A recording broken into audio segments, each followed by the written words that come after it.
Just be yourself. Just be confident. Just focus on your mission and have an abundance mindset. Make sure you hold frame. And if all else fails, try joining a club and going to some meetups. These are some of the most common pieces of dating advice that lonely men hear all the time. And you know what? Most of that's actually pretty good advice. Unless, of course, you're ugly, in which case, none of those things will help you at all whatsoever. Every piece of advice you hear about how to attract women, all the classic blue pill advice, and the red pill advice, and all the advice from the pickup artist community, well, not all of it, but a lot of that advice, it is actually true. Like, just be yourself. That's actually not bad advice, but it only applies if you are not ugly. There's this concept, it's called the minimum looks threshold, which is basically just the idea that unless you meet or exceed a woman's minimum looks threshold, nothing else matters. No amount of game or special circumstances or anything else is going to move you out of the invisible zone into the "that's a guy I would date" zone. It's just not going to happen. The minimum looks threshold is law.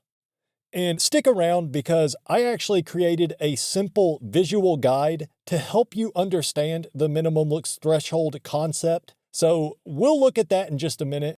But one thing you got to understand, I'm sure there might be some slight differences in visual preferences from woman to woman, but for the most part, if you are below one woman's minimum looks threshold, then you're probably below 90% of women's minimum looks thresholds, because looks are a lot more objective than most people would have you believe. Okay, so here's how the minimum looks threshold works. Let's just assume the average woman's minimum looks threshold is somewhere around a 6.5 out of 10. I know some of you are going to say that's way too low. It's really more like an 8 out of 10. I know about sub-8 theory, but really the problem with defining the exact number is just the fact that there's a lot of disagreement over what a 7 out of 10 actually is, or a 6 out of 10, or whatever other rating. Some people use 7 out of 10 to mean a guy that's more attractive than 70% of the male population, while a lot of normies, so to speak, regular people that aren't terminally online, they actually use 7 out of 10 to refer to a guy of average looks, which is ridiculous, but yeah, that's how they use it. Then there's the interpretation popular in the looksmaxing community that assumes a normal distribution. So in that system, a 7 out of 10 would be more attractive than 97.5% of men. I have other videos where I give my thoughts on the different looks scale paradigms, so let's not get all caught up in the weeds here. Okay, for the sake of this video, I'm assuming a 6 out of 10 is a guy that's more attractive than 60% of men. A 7 out of 10 is more attractive than 70%. 8 out of 10 is more attractive than 80%, etc. I think that's probably the most popular interpretation of the 1 to 10 scale.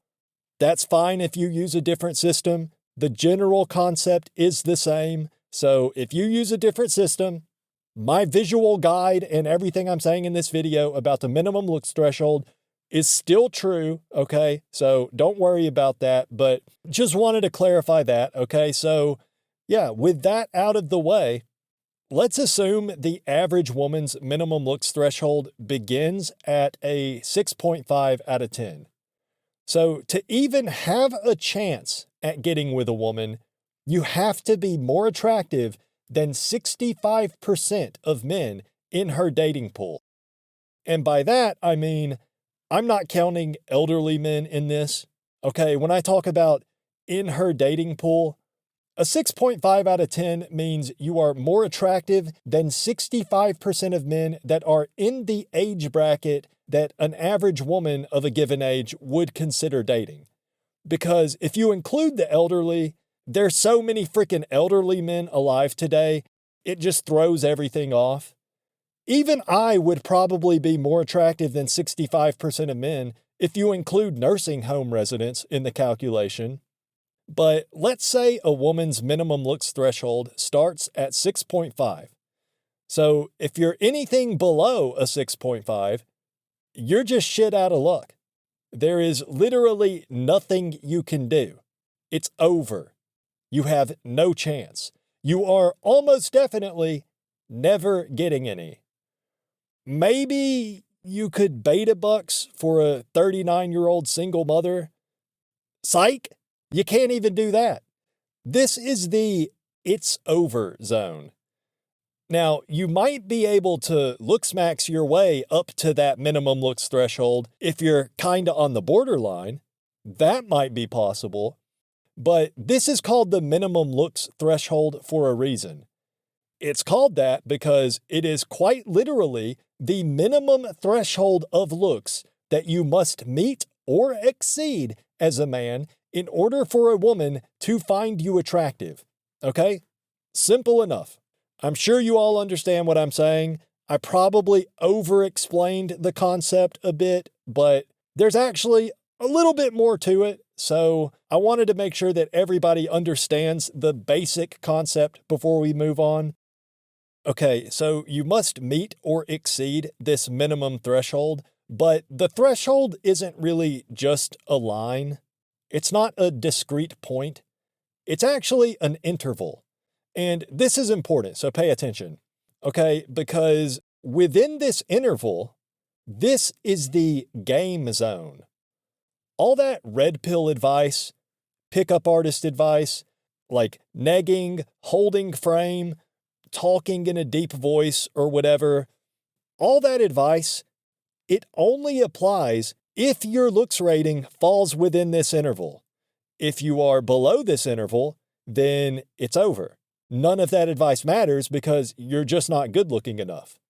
You do not meet the minimum requirement. Okay?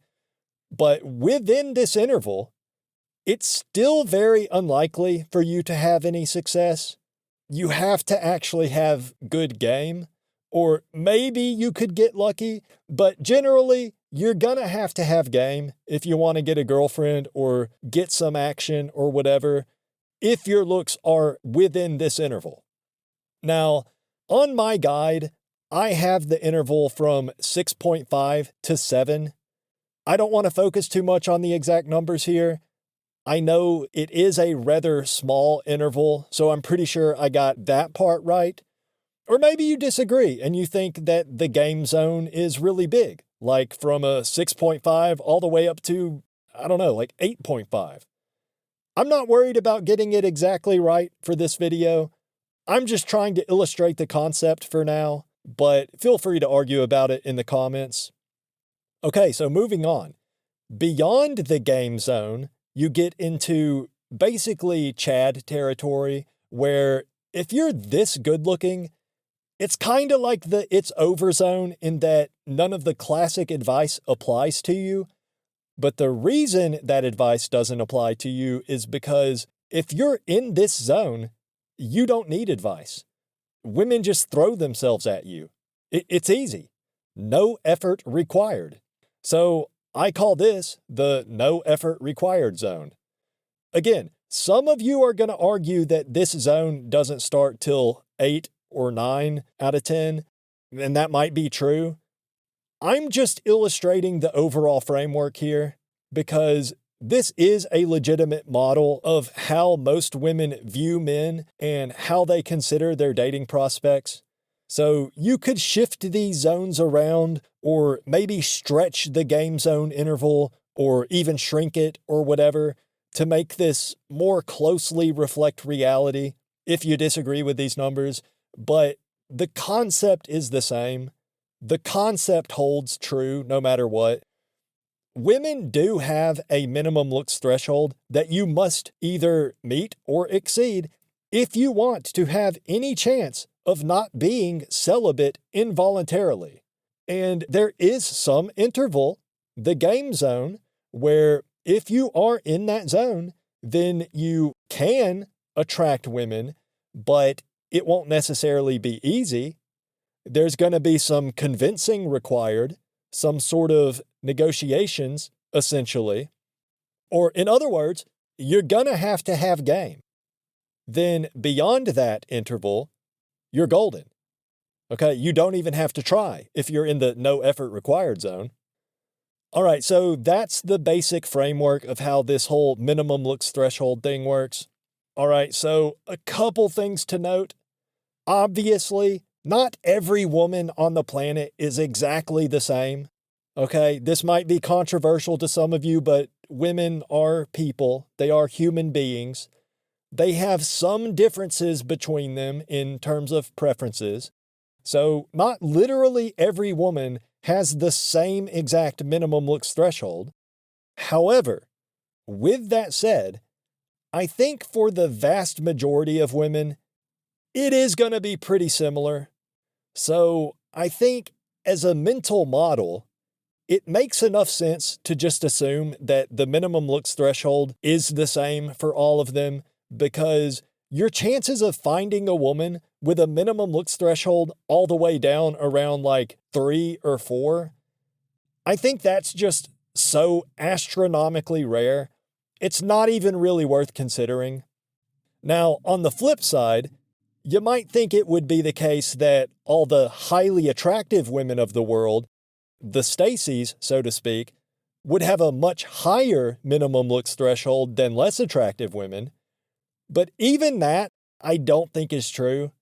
I think even very unattractive women have super inflated standards these days, largely due to social media.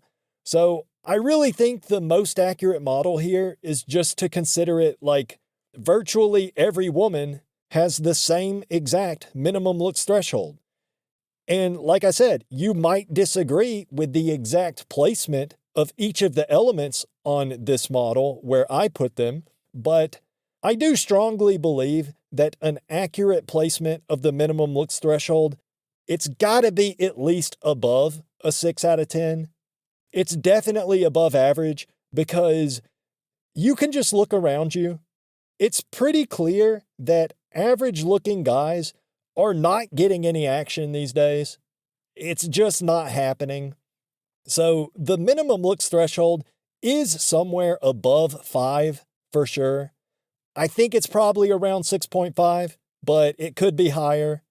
I don't really know, but it's definitely above 5. Absolutely. So let's think about that for a second. Assuming this model is true to life, which it is, okay? So assuming this model is true to life, and women, or most women will say, do have a minimum looks threshold when evaluating men, the fact that this threshold is at a point above the average male's looks rating, that means that it's a majority of men that essentially have no chance at all of ever finding a partner. More than half of all men are doomed to be celibate for perpetuity. Now, just think about that for a second. It might not sound right.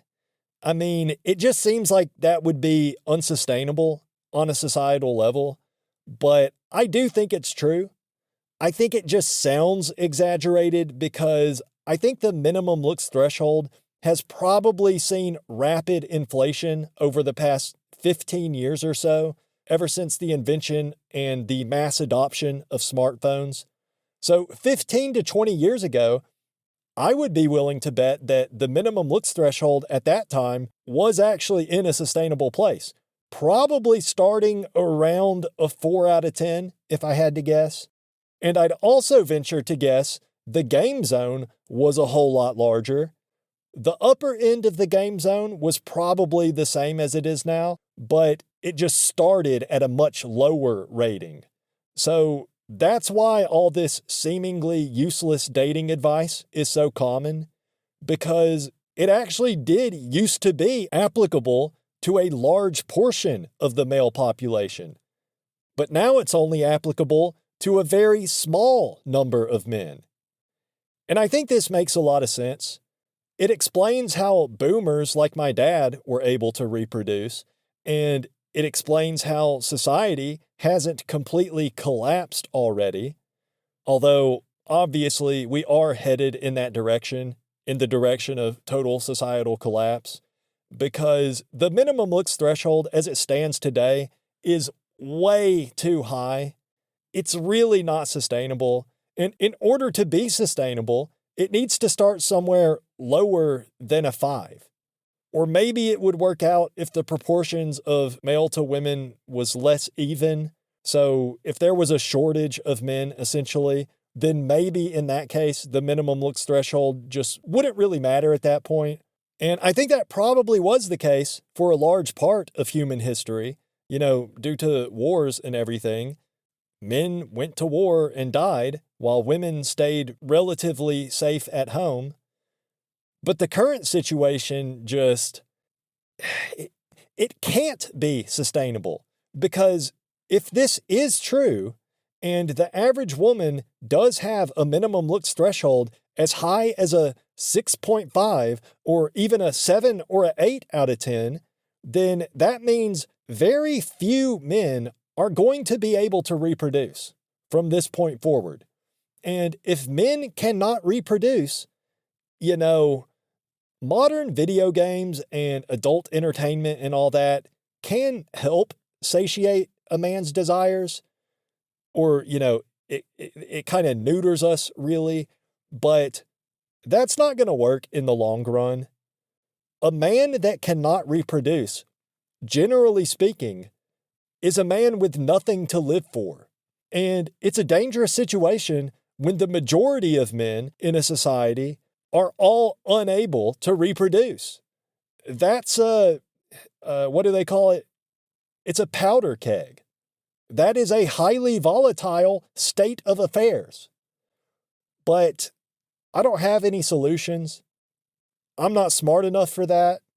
Or, I have some ideas, but they won't let me speak my mind on this platform. So whatever, I guess I'll just keep it to myself. I know the whole minimum looks threshold thing isn't really new to most of you. It's not exactly groundbreaking, but I do think that the visualization here can help make it clear just how dire the situation is. And, I think it's fun putting my autist powers to use like this. So, I don't know. Let me know what y'all think. My theory videos like this never perform very well. So, I hope y'all know I do this for the love of the game. Okay, it's probably not the best use of my time, although, no kind of video I've ever made has been the best use of my time. So whatever, I might as well do this, but let me know if you like these more analytical videos, or if you think I should stick to ranting or whatever other kind of videos I make. But yeah, that's the minimum looks threshold.